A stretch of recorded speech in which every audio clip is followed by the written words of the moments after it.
Got a couple anthills over here. Right there. Anthills. Some networks events.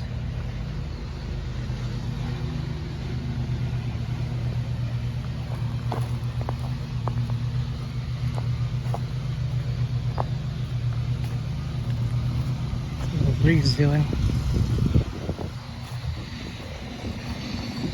Welcome to Outer Banks. This is our Outer Banks property.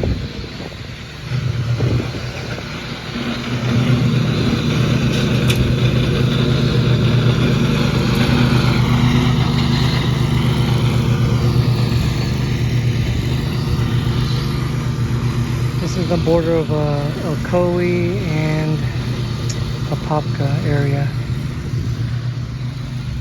Go west to Ocoee or go north to Apopka.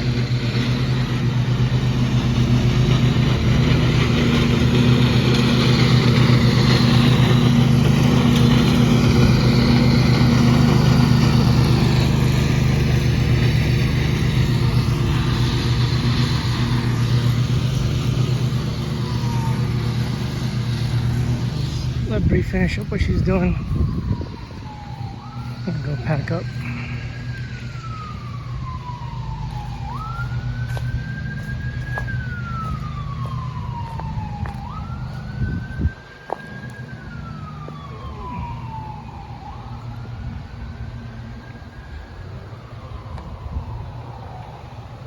I'm gonna cut the water off usually when the wife is done, because this property tends to get dry pretty quickly if I don't water it. So usually about 20 minutes every Wednesday at least when I'm here. The homeowners probably do it a couple other days, but it's mostly sand. The soil is very sandy. It's not really the ideal soil for grass, but there was no grass here a while ago. I grew this much from nothing. So yeah, it's just one of those properties. They use a lot of nitrates over here next door. Tons and tons of it. So we're not competing with that. So just do a couple of little fertilizer days and just call it and water it. Anyways, just waiting for the trusty Timecutter to show up. Load it back up on our trailer. Trailer here is a Lowe's trailer. It's only a year old, but it looks like it's 3 years old because we do a lot of lawns every month. That Wright picked up pretty much used. It's a 36-inch Stander B. Lots of damages on it because it's used. The main damage would be the deck lift handle. The deck handle is twisted. I think the guy ran into a tree before he sold it to me. I just serviced the transmissions on it myself. It's a lot cheaper than paying the dealership to service it, so I did it myself. Just got to get it jacked up pretty high to access a lot of the like the breather port before you drain it and fill it. Otherwise, it's a good standard motor, a stand-up mower. I'd probably buy another one. If I could fit 2 of them on here, I would, but then I wouldn't have room for a push mower. But the trailer is just a standard, gosh, I forgot what it is already. 6x9. Oh no, not 6x9. What is this? 6x12. 6x12 Lowe's trailer, $3,000 cash usually at Lowe's. The mower is almost 3 years. The one my wife's using right now, it's a Timecutter. That's the 50-inch Timecutter, 2022 model. So yeah, it's about to hit 3 years. Probably got like 2,000 plus hours on it. It's starting to kind of like fuel itself funny. So, but telling the wife to kill it. But had to do a lot to this mower. New tires, always getting tires for it, fuel filter, just a bunch of stuff to it.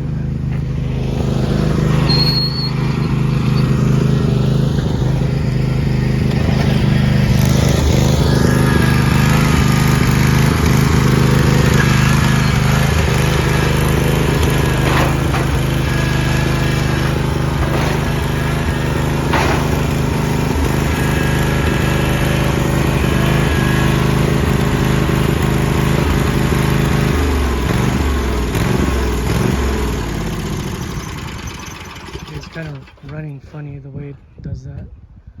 So anyway, it's been a good mower for us. 50-inch Kawasaki. Always needs tires. Gotten lots of flats with it. It's on its third belt now, I think. I have the mulch kit on it. That's what this piece is. Mulch kit. I got this chain here just in case I have to pull the mower, gets stuck. On the Stander B, you lose the air cover. I think that's a common thing. Eats more fuel than this one. This one's really good on fuel, so I would tend to use this a lot more just because it eats less fuel. This hole right here was made by the back of the Timecutter because I have like a ball hitch mount on there. The back of this right here is really thin, so anyways, this is a small review of the Timecutter. Almost 3 years here. I fixed a switch that always tends to fall out, so I got a couple zip ties on that so it doesn't, engine will cut out if that switch is loose. Spark plug changed it for the first time and it's still acting funny. It's something to do with the carburetor. It's like, I don't know, it's saying it gets more fuel than it really gets. So let's see here. Here's the bent handle on the Stander. Yeah, I like my ghetto rig right here. It helps me pull that up. I'm being cheap. I don't want to go get the handle for it. So what else is wrong with this thing? I think that's really it. Oh, the door. The number one issue on this Stander is, see this right here? The door like flung open on me once, and now it's twisted right here, so now it won't close without a strap to hold it closed, because now the stupid hinge is bent.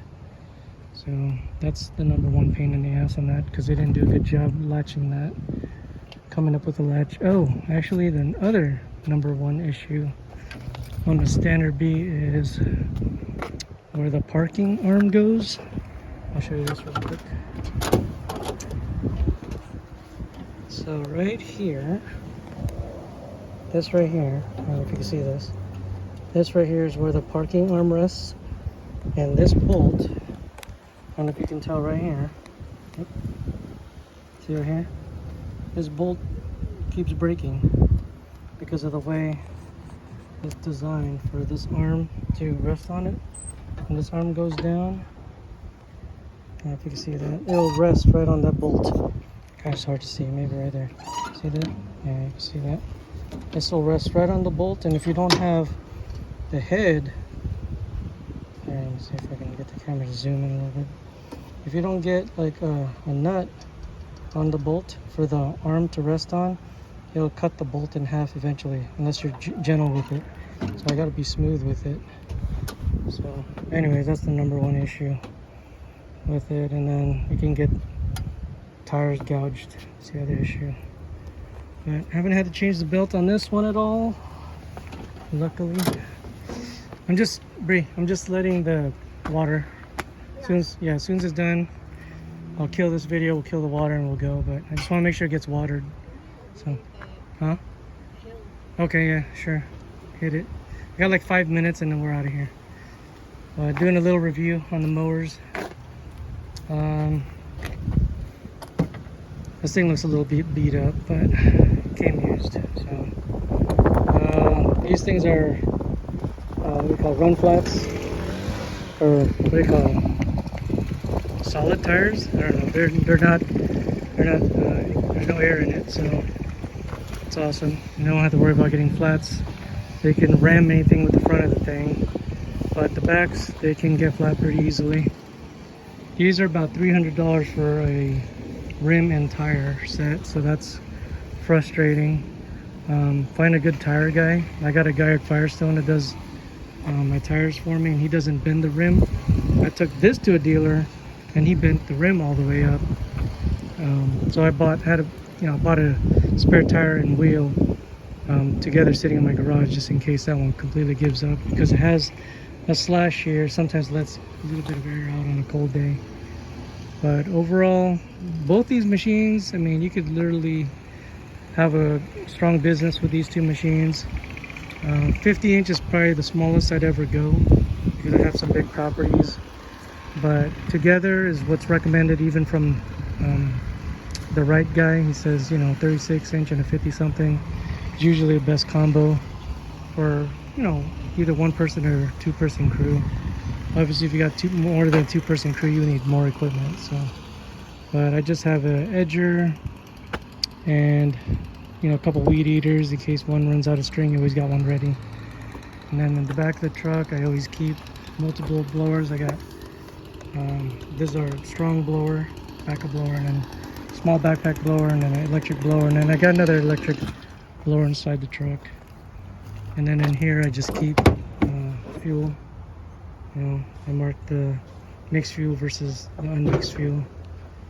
So, and we carry a bucket of water. That's probably, I don't know, that's my invention. I don't see other people doing it, but it's probably the best invention. You can wash your hands in that thing or your face. Just put clean water in every day. Green rack, that thing's was used, I bought it used, it was broken. My trailer was stolen, so I lost everything and I had to build what I could at the time. This is what we have at the time. Hey Bree, you want to kill it now? Just kill it. Alright. And it was about out of here. Just wanted to do a quick review. 3 years here. I've had this one almost a year and a half, I think. Something like that. Highly recommended. It's very strong. Timecutter, I mean, I only give it, you know, 2-year lifespan, and it's coming on 3, so it's having its issues. The parking brake got wet a couple times. Never get that wet because it just goes out on you and then you're stranded. Some people just take it out and hardwire it so they don't have a parking brake, but it's nice to have a parking brake, so I didn't disconnect it. But if it does it again, I'm gonna hardwire it because I'm just tired of replacing it. It's 80 bucks every time or more, about 200 bucks probably by the time they install it. This deck had to be welded right here. It separated from hitting things, you know, backing up and hitting things. And then back here is all sliced up. You can't see it, but it's sliced up. It's very thin deck. I wouldn't recommend this mower just because of that thin deck, but the new ones that have replaced this is a lot better. So other than that, that's pretty much my review for now. If anyone has any questions, 3 years doing this with the Timecutter, and then this one 1.5 years now. I had a Skag 32. That one's, you know, as nice as it was a piece of crap because it liked to leave trails, railroad tracks. This one doesn't because of the bigger tire. It's just way better balanced, and it's actually stronger and cuts better than the Skag. I hate to say that, but it does. The Skag bogged down a few times, actually, more than this. This never bogs. The only downside to this one is it does overheat, like the blade actuation thing. If you're running for a while, you know, with the deck on, and then you turn it off, if it's gotten so hot because you've been mowing for a while, it won't come back on unless it sits for like 20 minutes to cool down, and then it'll come back on. So I don't know why it's doing that. Anyways, we're out of here. So if you have any questions, feel free to hit me up on the comment section. There's your small review and a view of one of our properties. All right, see ya.